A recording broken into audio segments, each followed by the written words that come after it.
Hey everyone, welcome to This Explainer. You know that sinking feeling when you look at your bank account at the end of the month and just feel a massive wave of anxiety? Trust me, you are absolutely not alone. But here's the truth we're going to unpack today. Most people don't actually have a massive money problem. What they really have is a budgeting problem. Okay, let's dive into this. Do you actually need to be rolling in cash to manage your money like a millionaire? Spoiler alert, no you don't. Financial stress is incredibly common, and it almost always comes from that feeling of losing control over our hard-earned cash. But what if there was a remarkably simple solution? A way to manage your finances that doesn't require a fancy finance degree or a massive six-figure salary.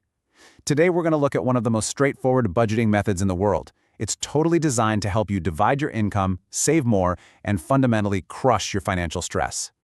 So here is our game plan for today.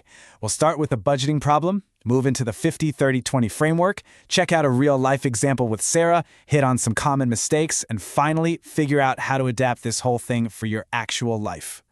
All right, part one, the budgeting problem. Or, as I like to call it, how to finally stop wondering where your money went.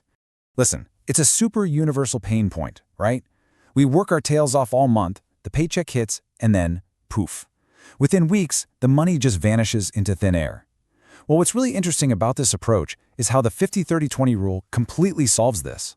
Instead of juggling a chaotic list of hundreds of random receipts, you just split your after-tax income into three very neat, distinct slices. 50% for your needs, 30% for your wants, and 20% for savings and investing. Instead of wondering where your money went, this framework gives every single dollar a clear, intentional job before you even have the chance to spend it. Let's move on to part two and see how this builds. We're going to rapidly break down each of these pillars right now. So, first up is the biggest slice of the pie. 50% goes to your needs. And we're talking absolute essentials here. The stuff you literally have to pay for to survive and keep your life running. Rent or your mortgage, groceries to feed yourself, keeping the lights and water on, basic transportation, a no-frills phone plan, and health insurance. To put that into perspective, if you take home $5,000 a month, this rule puts a hard ceiling on your essential survival costs at around $2,500. If you look at your bills and realize your needs are creeping way higher than that 50% mark, well, that's a huge red flag. It's a strong signal that you might need to rethink your housing situation or maybe that expensive car payment. Okay, moving on to the fun part, the 30% allocated for wants. Look, enjoying the money you work so hard for is absolutely crucial. These are the non-essential lifestyle expenses that just make life more enjoyable. We're talking about going out to eat at restaurants, impulse shopping, all those streaming subscriptions, your morning latte, and saving up for a beach trip. Sticking with our $5,000 a month example, you get to spend about $1,500 on this lifestyle stuff. The real key takeaway here is that having fun is literally baked right into the budget. But keeping those fun expenses strictly under that 30% ceiling is exactly what keeps you out of financial trouble.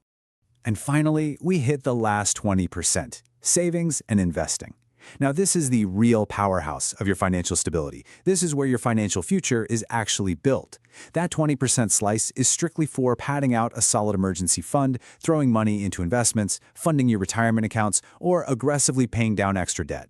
So on that $5,000 a month income, that's $1,000 every single month going straight to future you.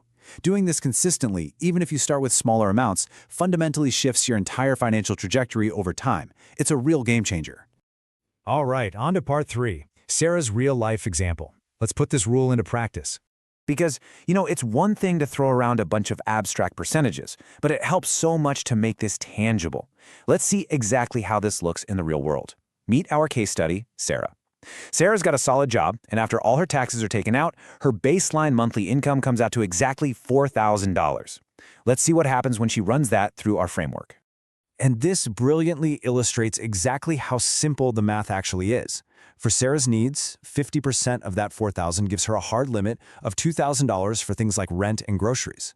For her wants, 30% translates to $1,200 to play with for dining out and entertainment. And for savings and investing, her 20% means she is reliably locking away $800 every single month for her future. By assigning these tangible, hard dollar amounts, Sarah totally prevents overspending because she has absolute clarity. She doesn't have to guess if she can afford a fancy dinner out. She just checks her $1,200 wants bucket. Honestly, it is so easy to see why both beginners and absolute financial pros swear by this method. It is incredibly straightforward and so simple to follow. Because the framework is so clear-cut, it naturally forces you to save regularly while basically putting up guardrails against unnecessary spending. It lets you take immediate control of your cash today while perfectly setting yourself up for those big, long-term wealth goals. Okay, part 4. Common budgeting mistakes and the traps you definitely want to avoid. Now, when you first set up a budget like this, it is super easy to stumble into a few common pitfalls. The biggest trap? Easily spending way too much on wants, just letting that 30% category bleed into the rest of the pie. Another huge mistake is completely ignoring savings, treating it as an afterthought instead of a mandatory 20% bill that you owe yourself.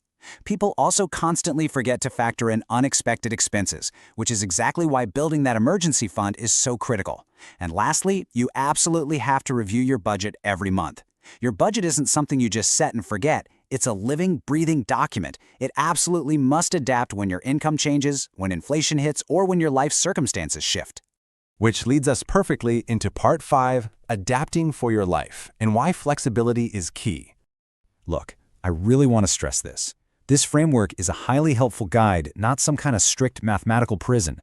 Does this rule work perfectly for everyone 100% of the time? No, not always. Let's say you live in a major, crazy expensive city. Your essential rent and groceries might push your needs category well past 50%. And honestly, that is completely okay. The overarching goal here isn't to follow the numbers with robotic perfection. The real goal is simply creating a realistic spending plan that actually fits your unique situation right now, while still fiercely protecting whatever savings you can possibly manage. We're going to wrap up this explainer with a really powerful thought directly from our source material.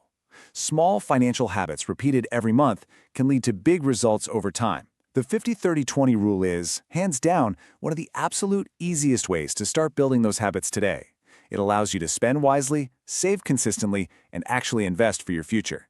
If this explainer gave you some clarity on your cash, hit subscribe and share this with a friend who might really benefit from a quick financial reset. But before you go, I want you to think about this. If you gave every single dollar in your bank account a specific job today, what would your financial future look like exactly 1 year from now? Thanks so much for joining me, and I'll catch you in the next explainer.